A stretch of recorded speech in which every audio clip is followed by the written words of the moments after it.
On your Monday episode of Locked On Raptors, we take a look at the seasons of Chris Boucher and Precious Achiuwa, a pair of extremely important Raptors reserves who both regressed this year after really strong showings in 2021-22. What went well, what went wrong, and will the Raptors be forced to trade one of the two this offseason to rebalance the roster? We'll examine those questions and more coming up on today's episode. Thanks for hanging.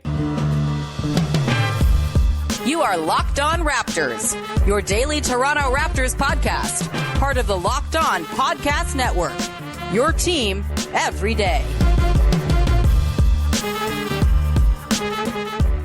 Hey, what's going on? Welcome to another episode of Locked On Raptors, part of the Locked On Podcast Network, your team every day. It is Monday, May the 1st. Happy May Day, baby. Woohoo! We made it all the way to the spring, maybe, hopefully. We'll see. Either way, I'm your host, Sean Woodley. I've been covering the Toronto Raptors now for 9 seasons on various platforms. You can find all my work over on Twitter at WoodleySean, and you can, of course, join the Locked On Raptors Discord server. The link is in the description. Come hang out as we talk about fake trades and the playoffs and fake trades and fake trades. It's all in there. You'll also get access to ask questions of me to be heard on this here show, so jump on in. You can also follow the show on Instagram at Locked On Raptors, and of course the show is free and available wherever you get your shows. You can subscribe on YouTube for the video feeds, or you can go to all the different audio apps and subscribe. Just subscribe on all of them. Why not? It's probably very, very helpful to me if you go do that. And what other reason do you need than to have 5 different podcast apps all subscribe to Locked On Raptors? I say go do it. All right. Today's show is brought to you by our friends over at Prize Picks. First-time users can receive a 100% instant deposit match up to $100 with the promo code Locked On. That's prizepicks.com, promo code Locked On. All right, let's get to it. On today's show, we're taking a look at the seasons of Chris Boucher and Precious Achiuwa, two dudes who are apparently very important to the Raptors' success. When they're on, the Raptors become very hard to beat. When they're not on, the Raptors have 6 good players at best and are very hard to not beat if you're another team.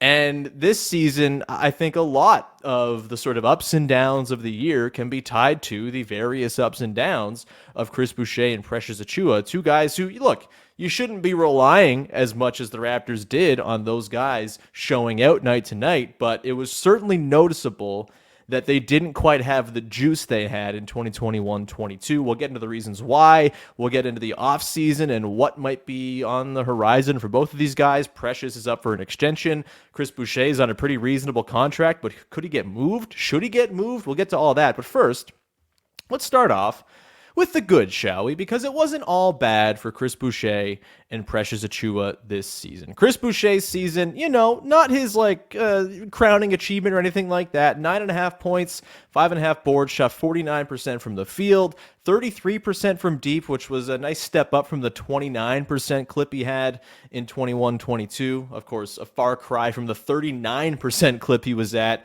in Tampa Bay. And boy, oh boy, would things be a whole lot easier for the Raptors going forward if Chris Boucher could just be that 39% three-point shooter.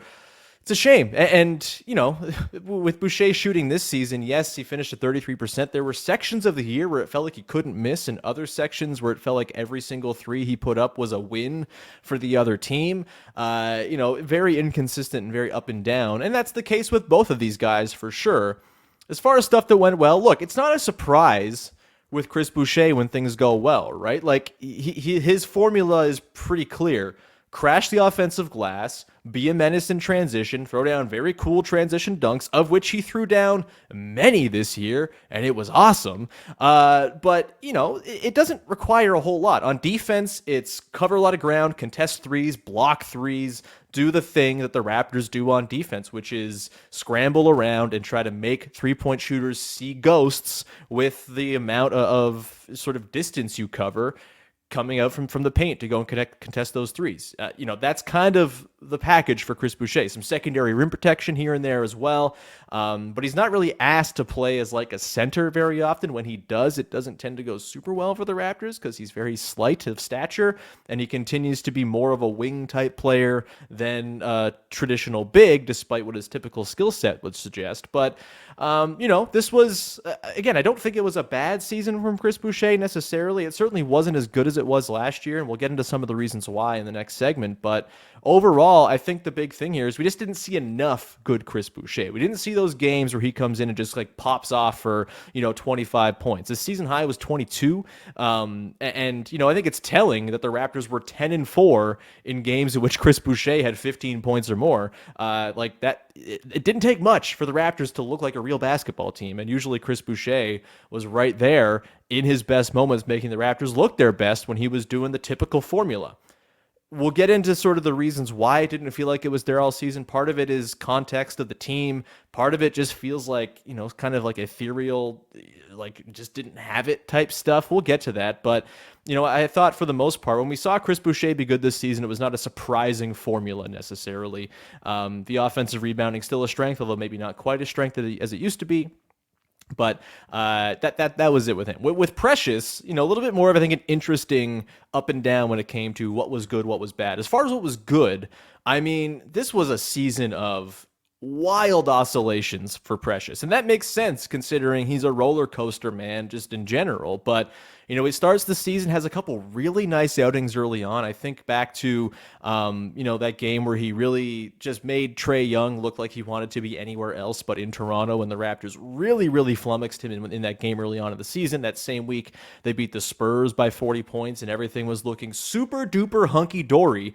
Also in that first week, Precious had those two incredible games against Miami, that back-to-back split they had with the Heat, where first game they lose, but Precious goes for 18 and 11, hits 2 threes, and then he's following that up in a win with 10 points and 22 rebounds, which I'm pretty sure went down as his season high. I would be very surprised if it did not, as I sort Basketball Reference just to be sure I'm not lying. No, it was. His next highest game in rebounds was 13. So yeah, substantially that was his sort of high watermark. And frankly, that week was maybe the high watermark of his season until January. Like, it really kind of tailed off after that, right? You had, I think, some more uneven performances after that first week or so. You had the three-point shooting just totally drying up, and you had, I think, obviously the injury really derailed him. Early November, I think he goes down. He's out for basically 2 months. That was a big, big thing. And thankfully, that wasn't the last of good Precious we saw this year. He came back in January, kind of a man renewed, and he was really bloody good, like really, really effective in that January stretch where the Raptors kind of found themselves. They reimagined what they did with Scotty Barnes. Fred VanVleet was back on a roll, and this was where Precious kind of had me feeling all tingly again, the way only Precious Achiuwa can really make me tingle. Like just some of the stuff he was doing, for me, it's the body control when he's defending, the way that he's just so clearly stronger and more physically in control of his limbs than anybody else. And that was reflected in a really, really excellent foul rate this season for Precious. You might look at Precious and say, that guy, he's probably like a pretty, he fouls a lot. The Raptors foul a lot. A bit of a roller coaster player, the type of guy who makes the mistakes that ended fouls all the time. Not true. He was in the 82nd percentile per cleaning the glass in foul percentage this season. Very good. Like, he just did not foul a ton, despite having a lot of big defensive assignments when he was out there, and often kind of, contesting at the rim and really kind of in these high impact areas of the floor defensively. It was really nice. He also drastically improved as a rim scorer this season, 72% at the rim this year. That's huge, up from 59% the year prior in 21-22, where all I can think about that season is Precious grabbing offensive rebounds and not being able to finish them. He was much better as a putback specialist this season, if on lower volume, as the Raptors were not quite the same uber dominant offensive rebounding team that they were in 21-22. They were just a very good offensive rebounding team this time around. But ultimately, it all comes down to the defense with Precious, right? And you can say all the stuff about the offense, where things kind of came along. There were moments where it seemed like he was kind of figuring out the processing and all right, I got to make the move here, and then I make this read here. It wasn't anything drastic or anything like that, but there were little stretches where it seemed like Precious was kind of smoothing out some of that really erratic decision-making on offense. But ultimately, the positive takeaway remains is that Precious Achiuwa is a ridiculous defensive player. He certainly has all defense upside if he can play a full season and a heavy minutes total. He's absurd. He can guard 1 through 5, full stop. And not very many players alive can say that. Really, really few players. There's maybe like 10 on the planet, 15 at most, who can credibly say, I can guard any person on a floor at any time, and it's not like a problem for my team. Precious is one of those dudes, and that's what makes the offense so infuriating at times, because the bar for his offense is not high at all. He just has to be like adequate to slightly below average offensively, and he's a guy you can justify having on the floor because, again, the way he defends, the way he can be an emergency rim protector and deter shots, contest shots, alter shots at the rim, the way he can switch on to basically anybody. I talked about Trae Young, for example. That's like a really impressive thing to be able to do in year 3 of your career. Ultimately, the big takeaway here from another Precious season is, what a defender. Holy hell. How can you weaponize that more? How can you get him on the floor in more situations where it's valuable? What would have been really nice to have Precious as an option, say, in that play-in game against the Bulls where Yak wasn't quite cutting it. The free throws were a problem. Precious is no great free throw shooter, but he did improve from that department this season as well, up to 70%. That's massive for him. There were very clear improvements in Precious's game. Small things on the stat sheet that pop out that maybe didn't get noticed night to night. But I think of the two between Precious and Boucher, as much as Boucher, I think, had more nights where he was good this year, I think the highs that Precious reached were significantly higher than what Boucher was capable of reaching. Going to come back on the other side, get into what didn't go so hot for Boucher and Precious this season. We, of course, have the future and the offseason and our Discord question of the day to get to as well. Before we do any of that, however, should tell you about our friends over at Prize Picks, who are making daily fantasy sports fun, easy, super accessible, and what a better time to get into it. You got the playoffs going on for both the NBA and NHL. You got baseball season ramping up. You've got the WNBA season. I think the training camps begin this week. Very exciting. And you can play Prize Picks. It's daily fantasy sports, and it's super easy. All you got to do is pick 2 to 6 players on your given entry on a given night, and whether they're going to get more or less than their projection for that stat. If you get all 6 right, you can win up to 25 times your money on any entry, and it doesn't have to be one sport either. You can go cross sport. You can do hockey with a basketball. You can do a NBA with a WNBA. You can do all of it. Mix and match so you get the players you want on your entries each and every night. It's super easy. Entries can be made in 60 seconds or less. Safe and fast withdrawals as well, and they're currently operational in over 30 states and in Canada in every province except for Ontario at the moment. Download the Prize Picks app or go to prizepicks.com to sign up and play daily fantasy sports. First-time users can receive a 100% instant deposit match up to $100 with the promo code LOCKEDON, meaning if you put in $100 of your own money, they're going to match it. $100 will just appear alongside your original hundo in your account just by using that promo code LOCKEDON at sign up for an instant deposit match up to $100 with Prize Picks. All right, let's continue on, shall we? Your first listen of the day. Before we go any further, though, programming notice.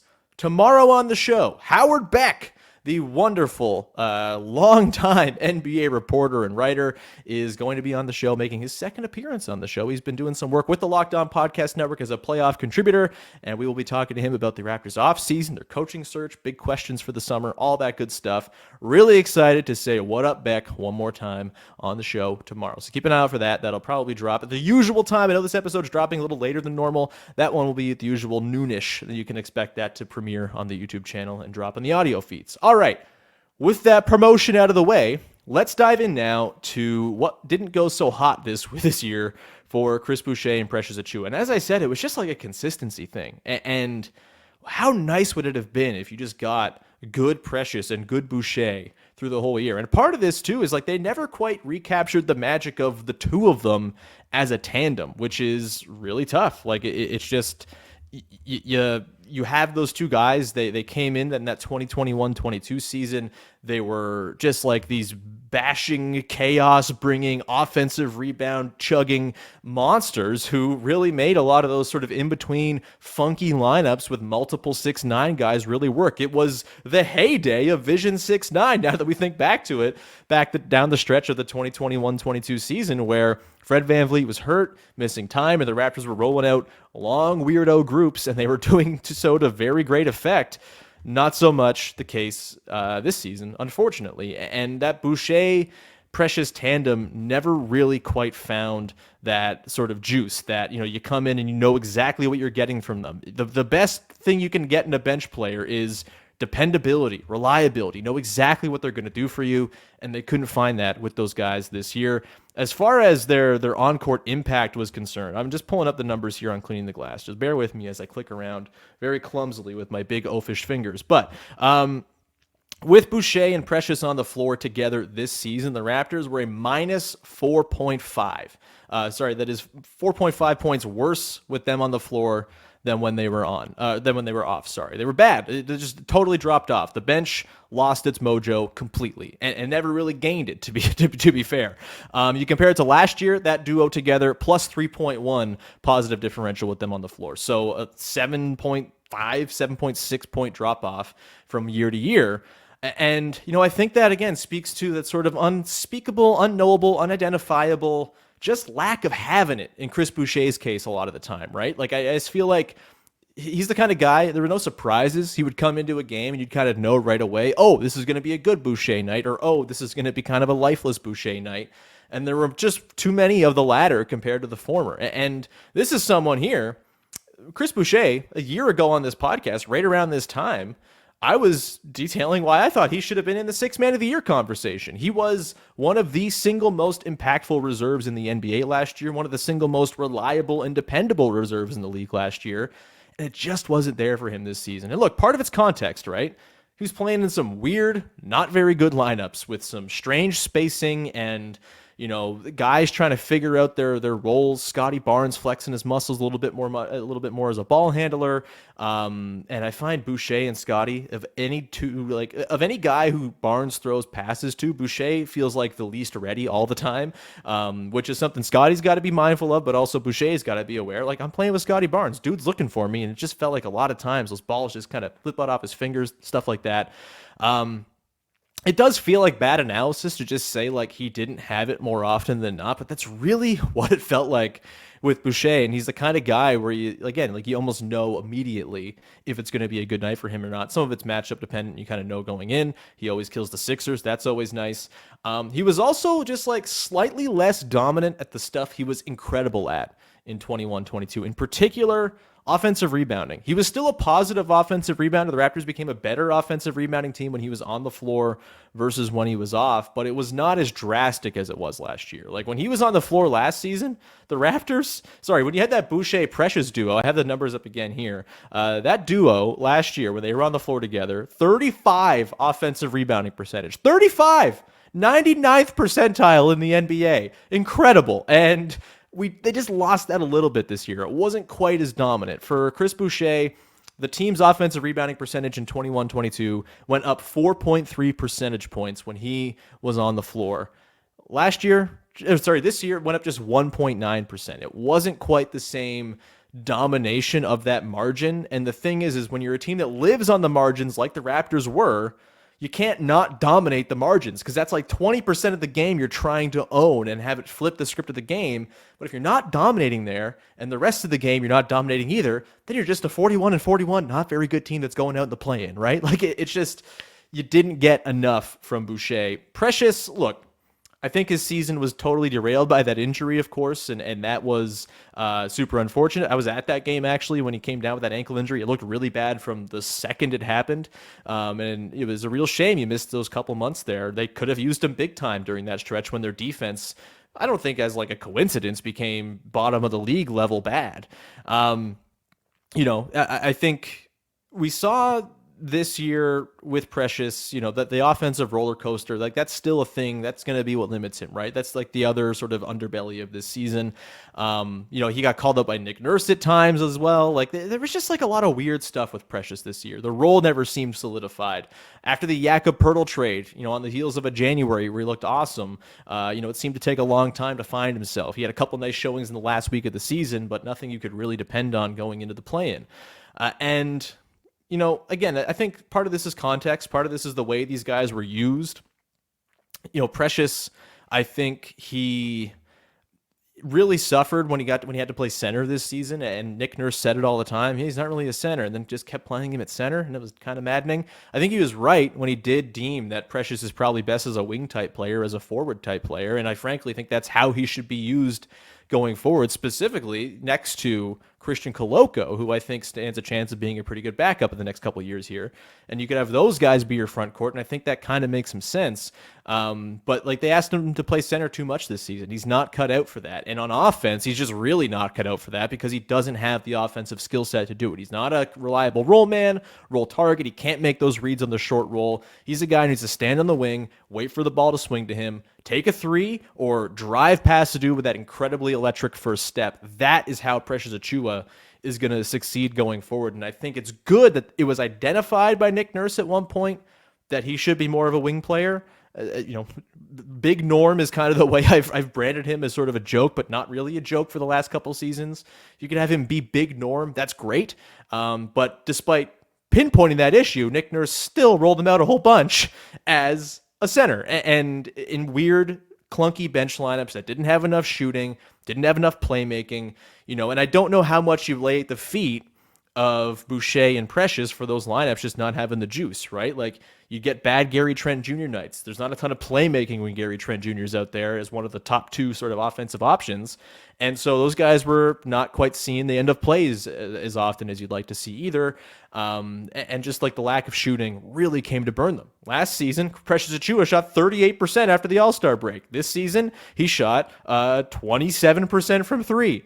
Not going to cut it. Just not going to do it. And that's obviously like the biggest swing skill for Precious. We talk about the offensive ups and downs. What's going to unlock him in a role where he doesn't have to make all those quick fire decisions that are going to cause him trouble is if he's in one of those sort of more read and react, playing off the swing type of spots like we talked about, like Nick Nurse pinpointed. But the three-point shooting has to be there. Otherwise, no one's going to care about the ball swinging in the weak side corner to Precious Achiuwa, and there are going to be plenty of ways to lay off of him, lean on the drive, force him into those threes, all that stuff. It gets really difficult to make it happen on offense when you're just bricking threes the way Precious was this season. Again, it doesn't take much for him to be justifiable as a player on the floor because of the level of his defense, but his offense at times this season was just way too erratic, way too down in terms of the like up and down roller coaster nature of his game. And when he was on offense this season, it was, we've talked about it. I've called him the poster coaster after the lovely Ghoster Coaster, the ride at Wonderland that makes you feel like you're going to fly over the edge every single time because it's rickety and wooden and made from the 1950s. That is the experience with Precious, except, it'd be nice if he was a little bit more Behemoth or Leviathan. That smooth roller coaster ride would be kind of nice as well. We're going to come back on the other side, dig into all of the reasons why I think we might be staring down a breakup of the Precious and Boucher Bash Brothers Chaos Boys duo. Whether one of them is going to get traded, why I think one of them in particular kind of is a very good trade candidate. We'll also talk about Precious's offseason decision when it comes to his extension. We'll get to that in one sec. Before we do that, however, reminder, Locked On Leafs, baby. The Buds did it. They're in the second round. Holy crap. Go listen to Locked On Leafs. Mike DiStefano, Dave Morisuti breaking it all down. They had their episode today, breaking down the Game 6 overtime win. Shout out John Tavares. And, of course, they'll be covering it all the way through as the the Maple Leafs take on the Florida Panthers in round 2. Sorry, Boston. Ha ha ha ha ha. All right, let's continue on here and round up the show. Thank you, as always, for tuning in. Thanks to the everydayers, of course, for dropping into the show as you typically do. I'm sorry for coming a little later to you than I usually would, but you're the best. And if you're an everydayer, please let us know in the comments. So I know, and it's nice to see that little heads up. Oh, there's an everydayer. You're my best friend. Cool. Let's get to it. The big question to close this off is, do you trade one of Precious or Chris Boucher? I think yes. We're going to get to that in a sec. Let's begin with the situation both of these guys find themselves in this summer. So Precious Achiuwa is extension eligible, which leads us to our daily Discord question of the day for these player review episodes, and it comes from our pal Ben Chapman asking, do you think there's any movement on a rookie extension for Precious this summer, or do we think the highs are too high and the play too inconsistent to have any room for an agreement to materialize? Very good question. I don't see an extension this summer for Precious. This feels like a classic kick the can down the road and figure it out in a year's time when we have more information type of situation. Could you tell me what Precious Achiuwa's worth right now? I have no idea. He's very talented. He's tantalizing. He's got a lot going for him. He's a very good defensive player. I don't know where the offense is going to be. And yeah, it's you had those 2 months that you kind of lost information gathering wise as well with the injury this year. I don't think you can in any confidence this summer say, here's a number that we think is going to age well. Precious Achiuwa, please sign here. It feels like this one, and maybe even Precious is going to want another year to really build up his value, right? Like if the Raptors were to sign him to an extension right now, what's he getting? Like maybe 12 million, like maybe Boucher's number. Is there a world in which Precious gets more than that if he waits it out another year? Is it valuable for the Raptors if they're super high on him to lock him into a contract this year? That seems risky as well, because if Precious, look, I don't think this is going to happen necessarily, but 23-year-olds wash out of the league all the time. Guys have promising starts, and it kind of goes away because they can't hone that one thing that would put them over the top all the time. I believe that Precious is going to be a good player, but considering the situation the team's going to find themselves in with lots of money on the books, Pascal's extension maybe this summer, potentially an OG extension this summer, or trying to re-sign him next year, like, man, I don't know if you can take the risk to lock in money for Precious when you don't have to right now. Like, you get to RFA next year, great. You have all the power. You can match any deal, whatever. It's always more of a boogeyman than it actually is restricted free agency. How many offer sheets have we seen in the last 10 years? Like Otto Porter Jr., Alan Crabb, like any more than that? Not really. Like it's a pretty rare thing that gets built up as this massive risk to lose a player. Don't really see it happening with Precious. He doesn't seem the type of guy who a team would go and use up cap space in the middle of the free agent frenzy to go and throw a big offer sheet at. Maybe he is, but I think you got to take that risk, know that you have control going into next year, and just wait and see, because I don't think we have enough info on Precious Achiuwa to really say what he's going to be worth and what a reasonable contract will be. It could be that it costs them some money if they don't lock him in this summer. He has a great year next season. Sure, yeah, but then he's a really good player you're happy to pay more money to. So I don't think that's a problem.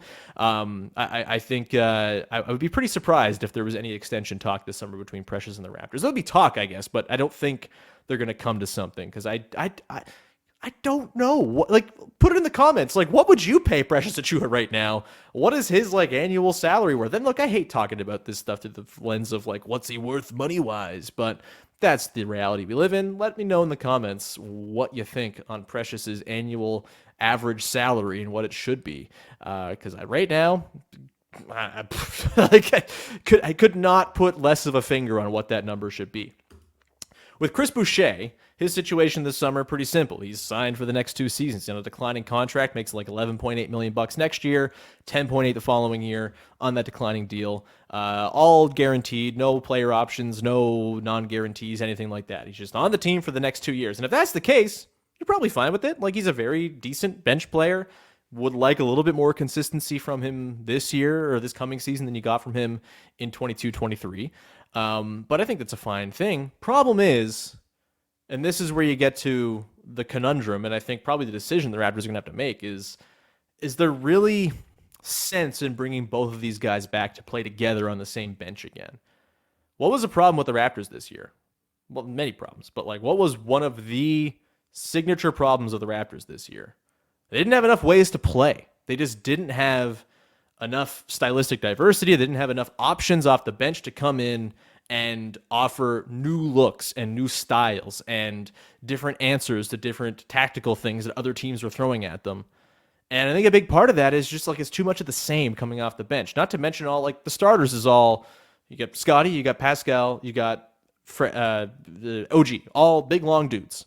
And it's not to say that I think the Raptors should totally abandon the idea of having big, long players on their team, dudes who are 6'8", 6'9". There's clearly value to have players like that, but at what point is it a sort of surplus to requirements? At what point does it become negative value to have too many like-sized and like-styled players and not enough differential skill sets, not enough guard play, shooting, all that stuff? Again, if Chris Boucher was a 38% three-point shooter, not a problem. He's on your team. You're laughing if that's the case. But he's not, and he hasn't been since Tampa. And we all know Tampa was the garbage time of basketball seasons. It just didn't matter. It was whose line is it anyway? It just didn't matter. And so I don't know if you can have both these guys light shooting, defense first, I guess, sort of transition living, wing forward sort of hybrid types on the team together when there are other issues to be addressed. Like if you can go and get some guard play and some other stuff without having to expend one of Precious or Boucher, then great. But it feels like with all the maneuvering the Raptors have to do this offseason, with the 3 pending UFAs who they presumably want to sign, at least 2 of them, we're not sure about Gary Trent Jr., but we'll see. When you factor in, the sort of the cap implications and the mid-level exception not always yielding great fruit, Otto Porter Jr., example number 1, Aaron Baines, example number 2, going down the line of mid-level exceptions being kind of a flip of the coin as to whether or not they're going to be valuable players or not on that deal. I wonder if the best way to improve the roster and balance out that bench is to flip one of these 2 guys. And look, Precious probably has more value right now. I think I would lean trading Boucher for a couple reasons. One, he has the bigger contract, right? Like Precious is still on his rookie scale deal. He doesn't make a ton of money. Like $3 million or something like that. It's not crazy. Whereas Boucher makes $11 million, $12 million nearly next year. And the Raptors, they can shed any money in a trade, bring back someone who's worth a little bit less. Like that's helpful in their efforts to keep guys and stay under the luxury tax, which I don't imagine they're going to go play the tax for a team that just finished 41-41. There's a lot of punitive measures that come in when you pay the tax. It's not them being cheap, it's them being smart business-wise with the constructs of the league. And so with Boucher, I keep on circling the idea of, do you flip him for a guard kind of his caliber? That's the kind of deal I think is really something the Raptors got to look at this year. And look, if they're trying to get someone better, then maybe Precious is the guy, and you lean on Boucher. You keep him in house for the next couple of seasons. Maybe there's a guy somewhere else who's been kind of on the same rookie deal situation as Precious, where maybe there's just like a flip of situations that makes more sense. You can get a young, controllable piece. Who's to say? I haven't really done a deep dive into who you could trade Precious for right now, but Boucher, I think there's some pretty interesting candidates out there. And what you're looking for is a team that's flush with guard depth that needs a little bit more help at the forward big spots. And a couple teams come to mind. The Pacers, they scream, we have only guards and like one big man. Please make a trade with us. I keep on looking at TJ McConnell. I know he's not a great three-point shooter, but man, would he be just an absolute boon to the second unit, the kind of backup point guard you badly need, a guy who just, like, he's an adult in the room. He knows what he's doing. Yes, he's a pest. Yes, I'd be super annoyed watching him play for my basketball team until I wasn't annoyed, till I appreciated him for all of his chicanery. But, he's a guy who I think makes a lot of sense as like a need for need type swap with a Pacers team that has a million guards already on the roster. Maybe you can go and convince them to give you an Andrew Nembhard for a Precious. I doubt that's happening because Andrew Nembhard is awesome, but maybe that's something you could look at if you're trying to go for a little higher upside play with your deal this offseason, if you are going to deal one of these two. Other teams that come to mind, the Knicks have a lot of guard depth. Maybe there's a Quentin Grimes or something. I know he hasn't exactly shown out in the playoffs, but, they don't have a ton of big man depth beyond Mitchell Robinson and Isaiah Hartenstein, and maybe the offensive rebounding that Boucher provides. Maybe that's something they could use off the second unit. Obviously, they have Obi Toppin as well, so maybe that's not the type of move they want, but they got guards. Maybe that's a way to look. Deuce McBride's there too. The Nets have just like a million wings and dudes and guys and don't have a ton of big man play. I think Boucher would be the tallest net if he was on the Nets. So maybe there's a deal there. The Thunder have a lot of guard play, not a ton of bigs. Obviously, they're getting Chet Holmgren back that next year, but maybe they're looking to sort of get more serious and have a legit bench instead of having 5 good players like they had this season. And maybe a Chris Boucher can slot in nicely as a second unit guy for them. Like, we'll dig into all the options and all the potential matches there for Chris Boucher, but end of the day, I think flipping Boucher this summer is the move because that second unit needs some diversity of skills, needs more shooting badly, and that might be your best avenue to doing it. If you can find a way to do it without moving Boucher, great, but seems like it might be kind of tough. And so that's where I'm at. That's, I think, the sort of, we can put the bow on it. We'll examine, I'm sure, other potential trades for these guys in the offseason as we continue forward here, but that is it for our season review of Precious Achiuwa and Chris Boucher. And we basically reviewed all the important guys. We'll have an episode probably later this week where we look at the bench guys after Boucher and Achiuwa and who's there for the future, who's not. Maybe we'll make a game show out of it. But this was basically a team that had 8 good players. We've now reviewed those 8 good players' seasons, and we will continue forward. Again, tomorrow on the show, Howard Beck's along, and we're going to talk about the Raptors' big offseason question. Should be great. Obviously, Howard, super plugged in around the league. We'll get the intel on what the league is thinking of what the Raptors are doing and all of that good stuff with Howard tomorrow. And another loaded week. We got Katie Heindel, Jamar Hines, Vivek Jacob, regular guests later on in the show, later on in the week on the show. And we will leave it off there. Thank you so much for tuning in. Please go subscribe to the podcast for free wherever you get your podcasts. It's always much appreciated when you go ahead and do that. And join our Discord. Again, links in the description. Jump on in, hang in our Discord chat. Super fun in there. 50 people all in there sharing unhinged fake trade ideas for the offseason and talking about other stuff as well. Don't worry. It's not just fake trade sickos. There's just one channel for the fake trade sickos because they should be in their own little corner. I'm in that corner myself. But with that, thank you so much for tuning in. We'll talk to you again tomorrow with Howard Beck, and have yourself a wonderful rest of your day. Bye-bye. Thanks for hanging.